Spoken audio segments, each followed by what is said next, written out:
some guy put lubricant in my rectum, in my anus, and then started inserting objects. Insert objects.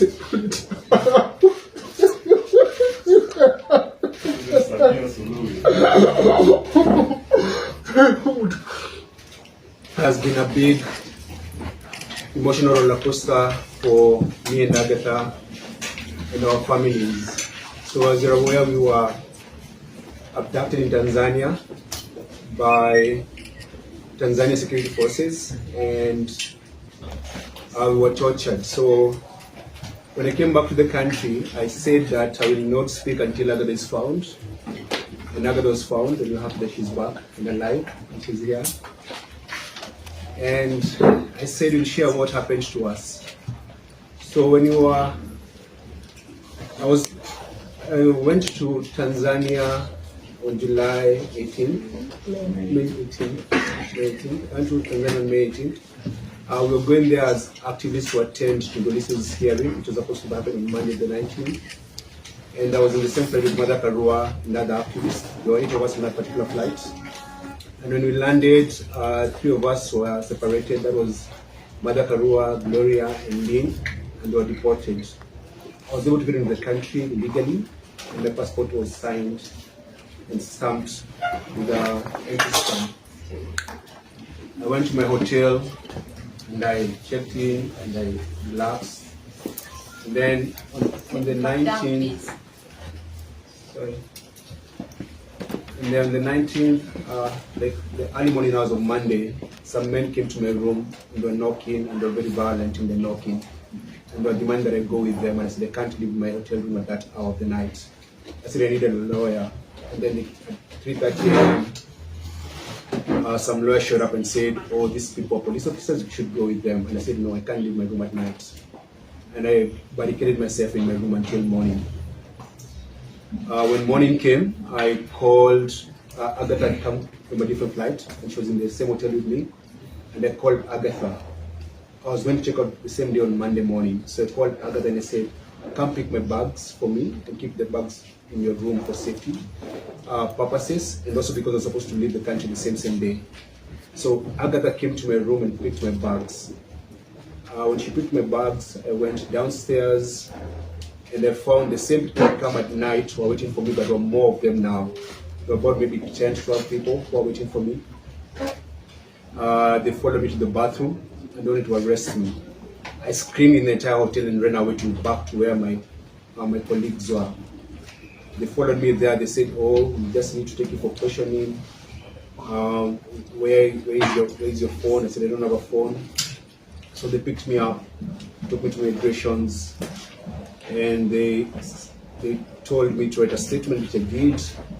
I was fingerprinted, photographed, and then they said, now we need to get your phone. I said, I don't have a phone. I don't know where my phone is.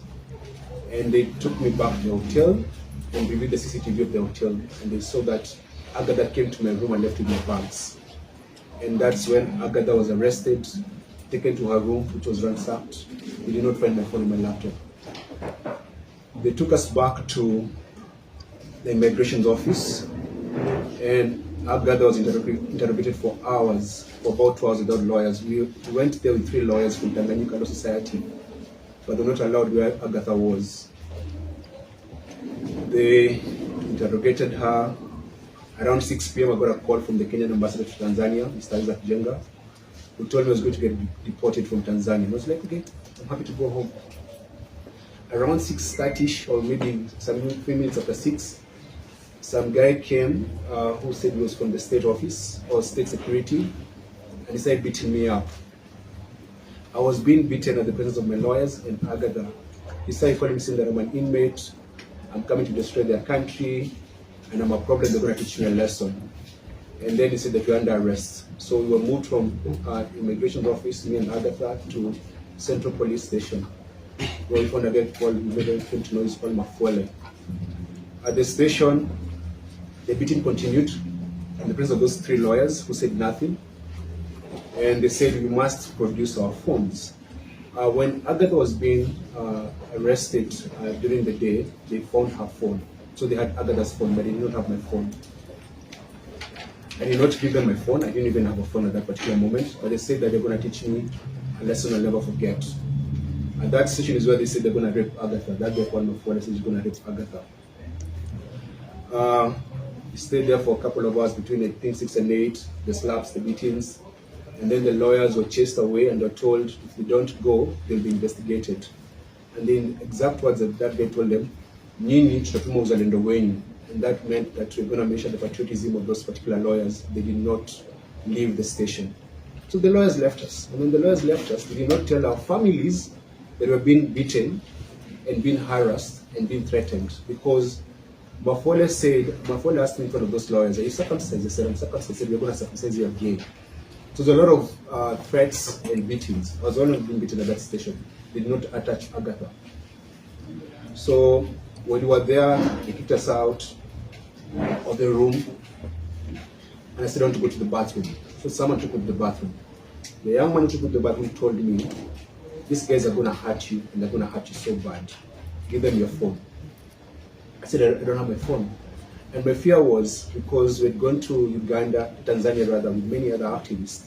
And if I lose my phone, or if they get my phone, they get hold of everyone that I was talking to in the country. So I could not give them my phone or my laptop. So when I went back I went to the bathroom, came back, and we were told to wait outside. Mafole made a phone call to someone. And a few minutes later, some guys came, 6 or 7 of them, very mean-looking people with one lady. It was at, Dar es Salaam is very hot, but they were all wearing half jackets. They were smelling of alcohol. They looked so evil. So when we went to the central position, there was a staircase on this side, so we came in through this staircase, but where we were, there was another private staircase, so they took us out with. They took us downstairs to the car, and we were blindfolded and handcuffed on the back. And it was a white Land Cruiser. At the back there were like a lot of sticks and a lot of fake number of number plates in that car. The guy across me had an AK-47. They were all in civilian clothes. So Agather sat, it was a Land Cruiser, Agather sat this seat, I was this other side in a facing position. And then they drove off. Then they took us, drove for about 20 minutes. Then they took us to a building.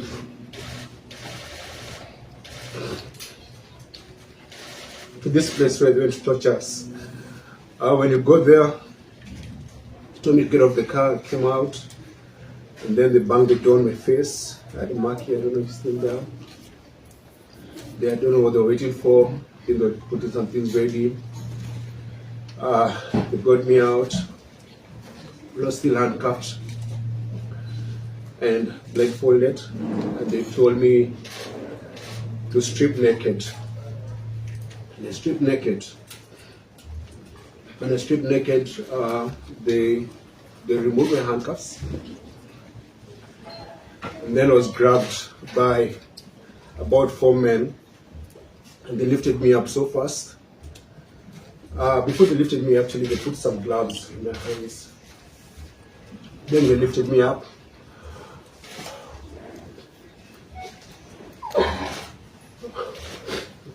They lifted me up and tied me upside down. There's a photo I saw online about what they did to us. It's in my bag. You can distribute when I'm done talking. So we were put on an upside position where my legs were up like this, my body's up, I'm stuck naked. And then they started beating my feet. So they beat me and massage my feet. Beat me and massage my feet. I was screaming so hard, I couldn't even, there was no tears coming out because of how painful it was. One of them said, put his hand in his mouth. So they put my hand in my mouth. And they would tell me, stop screaming, the kids are sleeping. And then to drown my screams, they opened the car, they could hear, then they were playing gospel music in the background. They beat me. Then they removed the underwear from my mouth and they started questioning me, asking my name, where are you from, why are you here, who sent you, why are you coming to destabilize our country? And then they said, weka moto. some guy put lubricant in my rectum, in my anus, and then started inserting objects. Insert objects. It put it.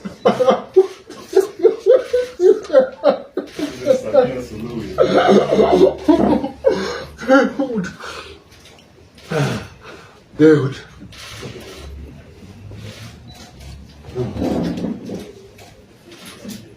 Dude, put objects in my anus and then say you're feeling nice, say you're feeling good. Then you say Asante Samia, Asante Samia. So I say Asante to their president. Then they'll push hard and then hit out like then you see I start bleeding. And they dropped me. Then I'm still blindfolded. They took me to a wall. Then told me to face the wall and then squat. Then a man came and was putting his fingers in my anus and then saying that, say you're feeling nice, say you're feeling good, say Asante Samia. Then they would do that.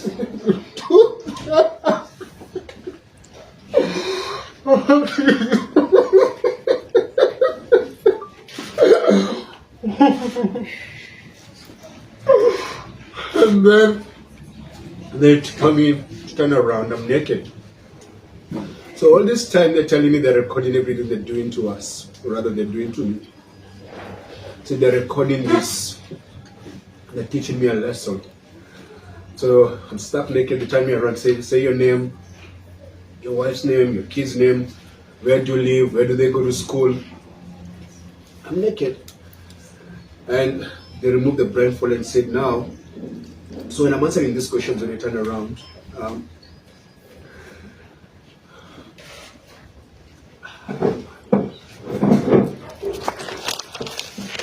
I'm answering these questions, they're just threatening me. So like when they're abusing me, they're saying I should feel good and say thank their president for doing that to me, like Sema Sande Sana, Sande Sana. So they told me we have recorded these videos so that if you go back to your country and you say what we did to you, we shall put them online and shame you, and your kids will see this, your family will see this, everyone will see this. So while I was naked, they questioned me, asked me my email address, my passwords, everything. And because I was in so much pain and I was afraid they're going to hurt me some more, I gave them everything they wanted. And they told me to dress up. And that's when they took over to go and torture Agather. They put back the blindfold, told me to dress up, I dressed up, put back the blindfold, and then left me on the ground. So we spent the night on that floor. I could barely walk, I was bleeding. And then I could hear Agather screaming. And one of the men was there saying, why don't you give me permission to rape her? Because this one is like good. She looks very nice, let me just allow me to shoot her music or let me rape her. So I don't know what happened to Agather, but I could just hear her screaming. The following morning, on Tuesday morning, they came and they told us to remove our clothes and to go shower. So my feet were swollen. I could not walk. So I begged them to allow me to crawl like a dog so that I could go to the bathroom. I crawled like a dog to where the bathroom was. That's when they removed my handcuffs. So when I stripped naked, I slapped the handcuffs. That's when they removed the handcuffs and told me to take a shower. I was still bleeding, I still had blood. There's a man with an AK-47 standing there, like wearing civilian clothes. After that, they gave me fresh change of clothes. They were just insulting me. And took me to another landward cruiser, another workman cruiser, so blindfolded. And they took me away. That's the last time I saw Agather until now when she came to Kenya. So that was on Tuesday morning. And then we drove and we drove and we drove and we drove for hours and hours until it got dark. I told them I wanted to use the bathroom. They said you can't leave the car. So they gave me a bottle to pee. I was still blindfolded and handcuffed. Then eventually at night, I don't know where we ended up to, they took me to a room where they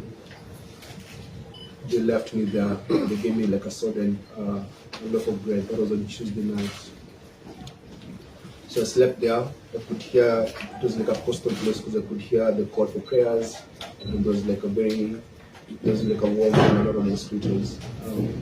Spend the night there. They just come, insult me, kick me and go. Come, insult me, kick me and go. And then on Wednesday morning, they gave me they gave me a cup of tea and an mandazi. Then that Wednesday during the afternoon, their tone changed. They said now, we're going to let you go, but they're going to let you go with a very, on your kali, which means like a stern warning. But if you leave this country, you should never come back or we'll kill you. If you go to your country and say what we did to you, we'll find you, we will kill you. And you should never come back. So they said, do you want food? I said, I don't want food. I don't have an appetite. The other thing is that because every time I wanted to go to the bathroom, they'd actually go there and stand by me like they're inspecting my stool. So I didn't have any privacy. And the only time the handcuff came up was when I went to the bathroom. But the blindfold never came out. So that afternoon they gave me a painkiller. And on Wednesday evening, they told me now you have to learn how to walk because I could barely walk. So they told me to remove, I was wearing open shoes, took me outside. 4 officers surrounded me, they all in civilian clothes, they stood there, removed the blindfold, said now you have to walk and make sure you try and step your feet on the ground. Step your feet. They said they're gonna let you go, but don't ever come back in this country. So they taught me how to try and walk. They made me walk for the half and I said that's enough. And then the following morning, on Thursday morning, they woke me up so early, around 4:35 a.m. They put my things in the car, put me in the car, and then drove for like an hour, stopped briefly, and then they stopped briefly, they spoke outside, then drove again, then stopped again. They told me, you're going to drop whatever you're going to drop, you don't open your eyes, don't turn back, don't look at us until we leave. So they told me, Lala Chini, they kicked me out, slept there on the floor, on the side of the road. And then when I opened my eyes, there was a Boda Boda guy waiting for me. I think they'd already done a deal with the Boda Boda guy. That Boda Boda guy drove me to the border, which land was the Horo border, the Tanzania-Kenya border. When they released me, they gave me 20,000 Tanzanian shillings and 400 Kenya shillings. This is that's your transport. And so at the border, I got someone who helped me push my bag. They gave them the money, the 20,000 Tanzanian shillings. And then they helped me cross over. Then I used the money to take a border and called my wife. When we went to Tanzania, we went there as friends of Tundulisu and friends of Tanzanians. I'm an East African, I have an East African passport, and I'm allowed to travel freely within the region. Because that's the deal, yeah. Like we're a regional bloc. I did not go to that country legally, and I did not commit a crime. And that's why they did not take me to any court. So I was able to come back to this country. But when I came back, and when I go to the airport in Nairobi, I asked the Ministry of Foreign Affairs, in which they said that I'm asking today.